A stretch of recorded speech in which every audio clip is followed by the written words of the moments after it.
Again, good afternoon to all of you. Now we are done discussing the topics under Unpacking Learning Competencies, which are Unpacking Competencies using 5PS, ABCD of the Statement of Objectives, and Writing Objectives from Components. So now, we are going to unpack a learning competencies on how we are going to unpack a learning competencies by following the step-by-step on how to unpack learning competencies. And before we unpack learning competencies, we must know what is unpacking. Unpacking is the process of deconstructing student learning outcomes into component parts or competencies to identify key lifelong transferable learning skills and the type of learning experiences, activities, tasks, and assessment that align with those outcomes. So, from the word unpacking, it means that in this discussion, we will be going to unpack, to open or to analyze the nature of learning competencies in a lesson plan. And what is the importance of unpacking? Why do we need to unpack a learning competencies? We need to unpack because it helps us target the different concepts such as a content knowledge, reasoning and cognitive areas, and skill performance of the students. By unpacking, it shows the teachers how students learn and discover through this learning process. And now I am going to discuss the step-by-steps on how to unpack a learning competencies. So the first steps in unpacking learning competencies is just one most essential learning competencies from your subjects. As you can see, the most essential learning competencies of this sample lesson plan that I'm showing you right now is from MTB MLE in grade 1 level. So the competency here is blend specific letter to form syllables and words, while the content standard here is the learners demonstrate knowledge of the alphabet and decoding to read, write, and spell words correctly, while the performance standard here is the learner applies grade level phonics and word analysis skills in reading, writing, and spelling words. So that is the first steps on how we are going to unpack a learning competencies. The teacher must choose one most essential learning competencies from her or his subject. The second steps on how to unpack a learning competencies is find the verb in the most essential learning competencies. So as you can see, the underlined word, the red line is the verb in this most essential learning competencies. Demonstrate is the verb on this sample lesson plan on this most essential learning competency. So after you will find a verb, the third step is go to Bloom's taxonomy. As what I've said, after you find the verb in your most essential learning competencies, you will go to the Bloom's taxonomy, which is the third step. So you need to find the verb, the word demonstrate in that in Bloom's taxonomy. So you need to identify what level is demonstrate, on what level did demonstrate belong. So we are done choosing one most essential learning competencies from our subject. Then we are also done finding the verb in that most essential learning competencies, which is the verb is demonstrate, the word demonstrate. The third step in how to unpack the learning competencies is go to Bloom's taxonomy. After you go to the Bloom's taxonomy, the fourth steps here in unpacking learning competencies is identify at what level is the verb demonstrate. As you can see, this is the example illustration of a Bloom's taxonomy. So, Bloom's taxonomy, it serves as a level of the learning progress of a student. So, in Bloom's taxonomy, it consists 6 level, which is we will start at the bottom. The level 1, remember. Level 2, understand. Level 3, apply. Level 4, analyze. Level 5, evaluate. And level 6, create. So now in the fourth steps on unpacking the learning competencies, we need to identify which level did demonstrate belongs. So, as nandito ba siya sa first level, which is remember, nandito ba? Define, duplicate, list, memorize, repeat, and state. So, wala. Sa level 2, classify, describe, discuss, explain, identify, locate, recognize, report, select, and translate. So, wala din. Wala sa level 1 and level 2 yung verb na demonstrate. In level 3, execute, implement, solve, use, demonstrate, interpret, operate, schedule, and sketch. So the verb demonstrate belong on level 3. We are done now identifying the level of a verb demonstrate. So demonstrate belong in apply level. Now we are going to the next step, the number 6. The next step is formulate your learning objectives. So after you identify the level of the verb, which is apply level, you will going to formulate a learning objective. So when you are unpacking most essential learning competencies, you will start formulating your learning objectives na magagamit mo sa paggawa ng iyong lesson plan. Take note, in formulating learning objectives, you have to identify the prerequisite.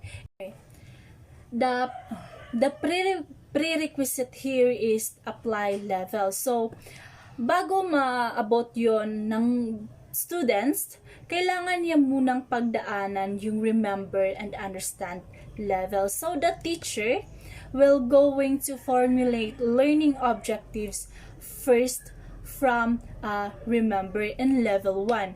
Kasi hindi pwedeng mag-jump into level 4 kaagad, level 2 kaagad ang isang teacher sa paggawa niya ng kanyang learning objectives because hindi maiintindihan ng kanyang mga estudyante. So, hindi din maiintindihan or mas maguguluhan din yung teacher sa kanyang lesson plan or paano niya i-discuss yung kanyang topic. So, that is why in creating learning objectives, we will start at the bottom level, which is the level 1, the remember level. So, the teacher will choose the verb here, which is define, duplicate, list, memorize, repeat, and state. So, in my sample lesson plan, the first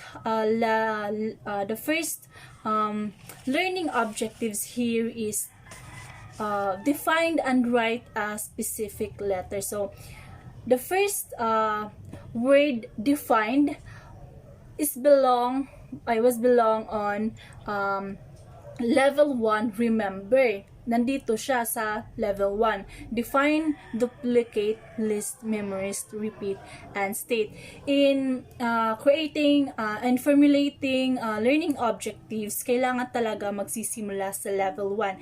So, kailangan kukuha dito yung teacher ng words or word to formulate learning objectives para yung estudyante, bago niya ma-apply sa kanyang sarili, matatandaan niya muna, ma-remember niya muna yung topic bago niya ma-apply sa kanyang sarili, bago siya magkaroon ng knowledge. So, after na ma-create yung first learning objective sa nananggaling sa level 1, the next step is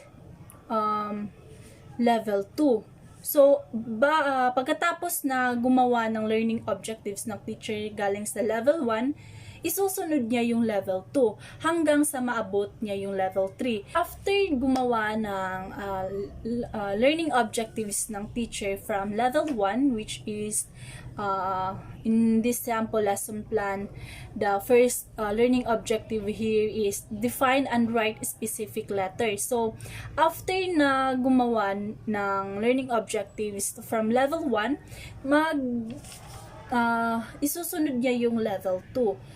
Magfo-forward siya sa level 2. So, titignan natin kung nandito ba talaga yung some words na kailangan sa level 2 para mabuo ang ikalawa niyang learning objective. So, in this sample lesson plan, makikita natin dito na ang ikalawa niyang learning objectives is identify forms, syllables, and words by blending letters and. So, titignan natin sa Bloom's taxonomy kung nandoon ba talaga yung word na identify. So, kung nandoon ba talaga sa level 2 yung identify. So, classify, describe, discuss, explain, identify, locate, recognize, report, select, and translate. So, the word identify here is belong and level 2. So, tama yung pagkakasunod-sunod ng kanyang learning objectives. So, next is in level 3. So, demonstrate the importance of the specific letter in forming syllables and words. So, titignan natin kung nandun yung words na demonstrate. Diba? Yung verb natin kanina is demonstrate. Imposible namang, it is impossible naman na wala yung words na demonstrate doon sa level 3. So, titignan natin. Execute, implement, solve, use, demonstrate, interpret, operate, schedule, sketch. So, nandito yung word na demonstrate. So, in formulating learning objectives, kailangan mong isunod-sunod from level 1, level 2, level 3.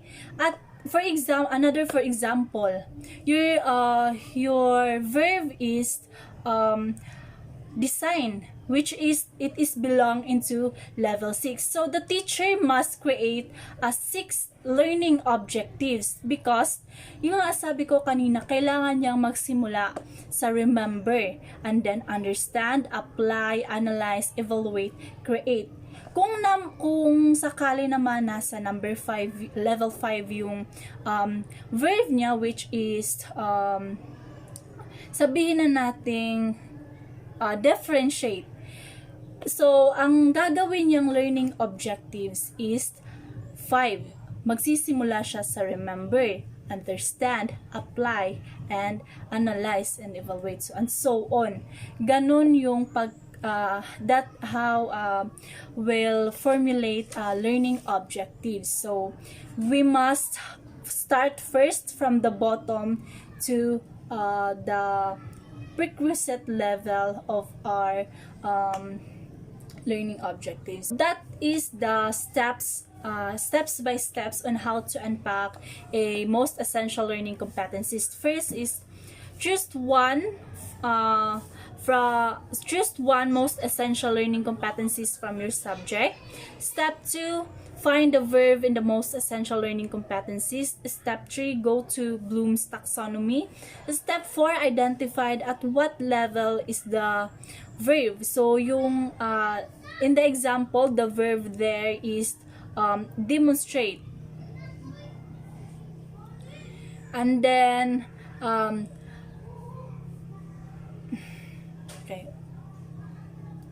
the 5th step is formulate your learning objectives. The sixth steps is start formulating your learning objectives from the bottom until it reach the level of your competencies. Number 7 is go back to Bloom's taxonomy. Number 9 is identify the verb what you want to use in formulating your learning objectives at level 1.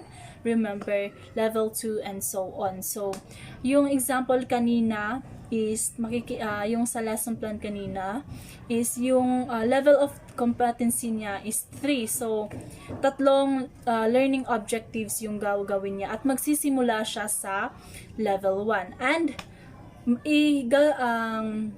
ang guide niya sa paggawa ng learning objectives is yung Bloom's taxonomy. Doon magbe-base ang isang teacher sa paggawa niya ng kanyang learning objectives sa kanyang lesson plan. So, that's all for today's discussion. I hope you learned something about the steps by steps in how to unpack the learning competencies. Thank you for listening and God bless us all.